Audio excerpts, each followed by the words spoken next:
Life update ko nung di pa ako nag-animation. Mahilig ako noon mag-draw ng anime gaya ng Jujutsu, Spy X Family at si Tanjiro.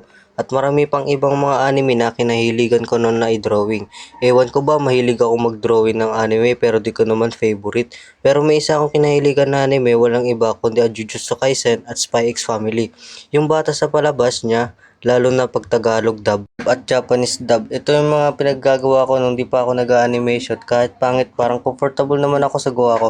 At proud pa ako sa sarili ko na kahit di ako mahilig sa anime, naging inspiration ko to sa life ko habang di ko pa naisip ang yung pangarap na maging animator. At ito guys, ipapakita ko na nga pala sa inyo ang mga gawa ko. Ito siya guys, ewan ko kung sino to, basta dinrawing ko lang yan eh. At ito din, di ko rin to alam kung sino to pinagdodrawing ko.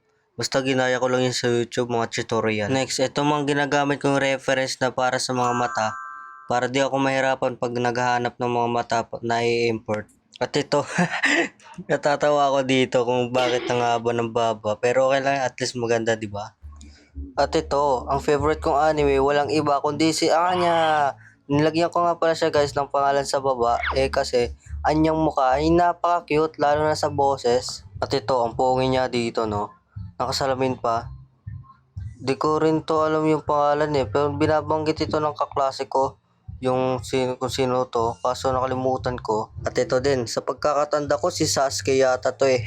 At ito din ang favorite kong anime, walang iba kundi si Gojo Satoru. Nasa Jujutsu Kaisen nga pala siya. Ito, alam ko na yung pangalan nito si Luffy to, di ba? Okay, alam niyo na. Next na tayo. Next, ito ulit si Gojo kaso may dalang bola eh. Bola?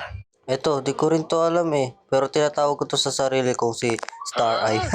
Ito, di ko rin to alam kaso napakapal ng pagka-line art ko dito. Pero in fairness, maganda din siya sa paningin ko. Pero sa inyo, ewan ko lang. Next, ito alam ko din to, name nito si Tanjiro. At doon ko to dinrawing sa classroom namin habang break time.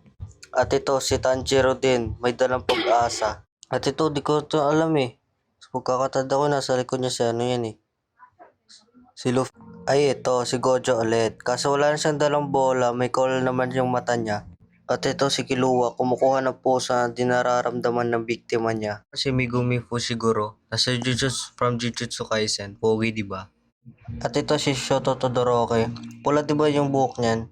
Sa pagkakatanda ko. Ay ito si Sukuna, ang pogi no. Ito yung favorite kong character dahil dalawa yung transformation niya. At yun lang guys ang mga pinaggagawa ko nung di pa ako nag-animation. Kaya kung di ka pa nakasubscribe, subscribe mo na yan sa YouTube channel ko nga pala.